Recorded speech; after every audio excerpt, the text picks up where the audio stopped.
जी, myself doctor Umar Farooq. उम्मीद करता हूँ आप तमाम लोग खैरियत और आफ़ियत से होंगे।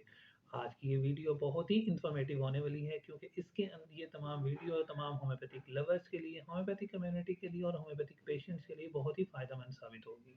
क्योंकि जैसा कि होम्योपैथिक का नाम सुनते ही मार्केट में हमें डिफरेंट सवालात का सामना करना पड़ता है कि होम्योपैथिक जो है इसका ना फ़ायदा है, ना नुकसान है और होम्योपैथिक का जो है इलाज बहुत ही लंबे अरसे तक करवाना पड़ता है। तो क्या इन बातों में कोई हकीकत है या सिर्फ़ ये मफ़रूज़े की बुनियाद पे मुनहसर है? तो इन तमाम सवालात का जवाब आपको इस वीडियो में मिलेगा, तो वीडियो के साथ रहिएगा। वीडियो अच्छी लगे तो वीडियो को लाइक भी कीजिएगा, चैनल को सब्सक्राइब कीजिएगा और बेल आइकन पे क्लिक भी कीजिएगा ताकि आपको इस तरह की इन्फॉर्मेटिव वीडियोज़ आप तक आपके पास पहुँचती रहें। अब वीडियो का स्टार्ट करने से पहले मैं आपको बताता रहूँ कि कोई भी चीज़ मार्केट में जो आती है, तो अगर उसका ना फ़ायदा हो, ना नुकसान हो, तो क्या वो मार्केट में सर्वाइव कर पाती है? तो इसका जवाब आप लोग कहेंगे बिल्कुल भी नहीं। क्योंकि बहुत सी चीज़ें ऐसी मार्केट में आ चुकी हैं जिनका मैं नाम नहीं लूँगा, जो कि मार्केट में आई थी और उसका कोई फ़ायदा भी नहीं था, तो वो मार्केट में सर्वाइव नहीं कर पाईं और आज उसका नाम लेने वाला भी कोई नहीं है। तो होम्योपैथिक की बात की जाए जिसके मतलब ये बड़ी चीज़ मशहूर है कि ये इसका ना फ़ायदा है ना नुकसान है। होम्योपैथी का जो वजूद था 200 साल पहले अमल में आया। तो 200 साल पहले जो अमल में आने वाली एक पैथी है, तो अगर वो आज 2024 के अरसे में भी वजूद में है और मरीज़ों को शिफा याब कर रही है, तो इसका मतलब है कि ये वर्किंग कर रही है, तो आज पैथी मार्केट में मौजूद है और अपना काम सर अंजाम दे रही है और मरीज़ इससे शिफा याब हो रहे हैं। तो यहाँ पर ये बात तो ख़त्म हो गई कि ये चीज़ कि ये होम्योपैथी का ना फ़ायदा है ना नुकसान है। तो ये चीज़ तो यहाँ पर क्लियर होगी कि वो फ़ायदा दे रही है तो मार्केट में मौजूद है, अगर ना दे रही होती तो आज इसका नाम लेने वाला ही कोई ना होता। दूसरे नंबर पे बात आ जाती है डब्ल्यूएचओ की बात की जाए तो WHO basically world health organization है जो कि पूरी दुनिया की हेल्थ ऑर्गेनाइजेशन है और इसमें बात की जाए तो यहाँ पर भी होम्योपैथिक का वजूद है।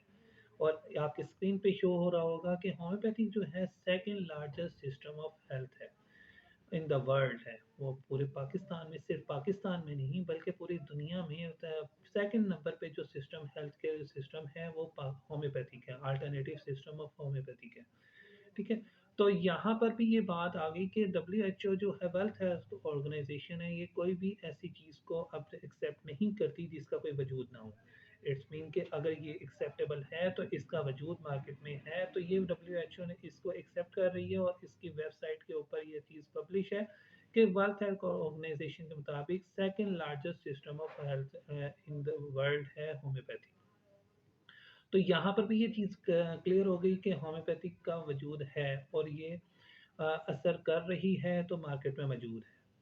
और अब आपके सामने मैं कुछ केसेस भी रखूँगा जैसा कि मेरे डिफरेंट केसेस हैं ये आपके सामने शो भी हो रहा होगा। डायबिटिक फुट इन्फेक्शन का केस है and lymph node under the chin है।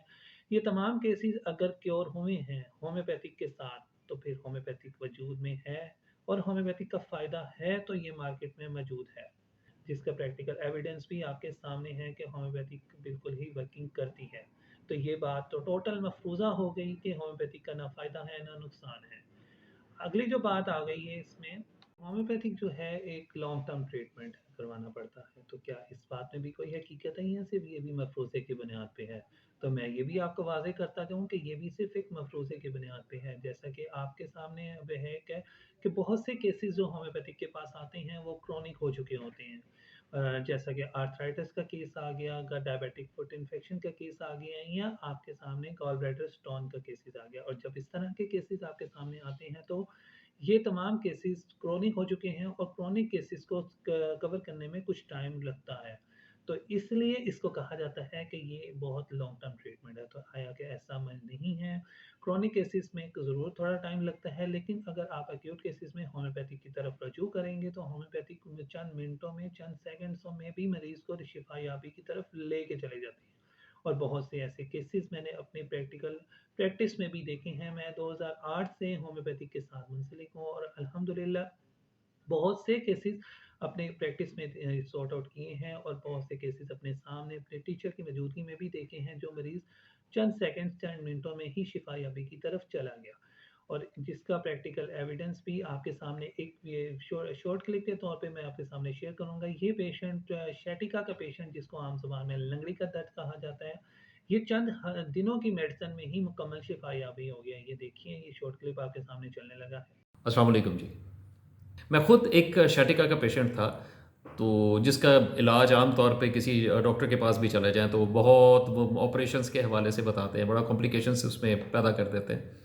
लेकिन यकीन मानें कि 10 से 15 दिन की मेडिसिन खा के I am in in in that position कि आई कैन वॉक फ्रीली। तो ये सारा होम्योपैथिक की मेडिसिन के हवाले से है और मैं डेफिनेटली आप सबसे कहूँगा कि लाजमी तौर पर इसको यूज़ करें, क्योंकि ये बेस्ट एक मेथड है ट्रीटमेंट के हवाले से। थैंक यू जी। इस वीडियो को देखने के बाद आप बखूबी समझ गए होंगे कि होम्योपैथिक जो है ये फास्ट इफेक्टिव ट्रीटमेंट है। अब होम्योपैथिक को जो है अब इसके अंदर लॉन्ग टर्म ट्रीटमेंट नहीं बल्कि शॉर्ट टर्म ट्रीटमेंट से ही मरीज शिफायाबी की तरफ चला जाता है। हाँ, क्रोनिक केसेस में कुछ लॉन्ग टर्म ट्रीटमेंट की ज़रूरत पेश आती है, जहाँ पर डिफरेंट पैथीज में भी आपको कुछ अर्सा ट्रीटमेंट की ज़रूरत होती है। वहाँ पर होम्योपैथिक में भी कुछ टाइम मेडिसिन खानी पड़ती है क्रोनिक केसेस में, लेकिन बहुत से केसेस में आपको फास्ट और इफेक्टिव रिलीफ फौरी तौर पे मिल जाता है। तो अब उम्मीद करता हूँ ये वीडियो आपको बहुत अच्छी लगी होगी और एंड पे आपसे एक ही रिक्वेस्ट होगी कि वीडियो अच्छी लगने की सूरत में वीडियो को लाइक भी कीजिएगा, चैनल को सब्सक्राइब कीजिएगा और बेल आइकन पे भी क्लिक कीजिएगा और साथ ही साथ इस वीडियो को इन्फॉर्मेटिव वीडियोस को दूसरों के साथ शेयर भी करें ताकि होम्योपैथिक के लिहाज से जो मार्केट में डिफरेंट सवाल हैं वो लोगों के माइंड से क्लियर हों। जज़ाकल्लाह।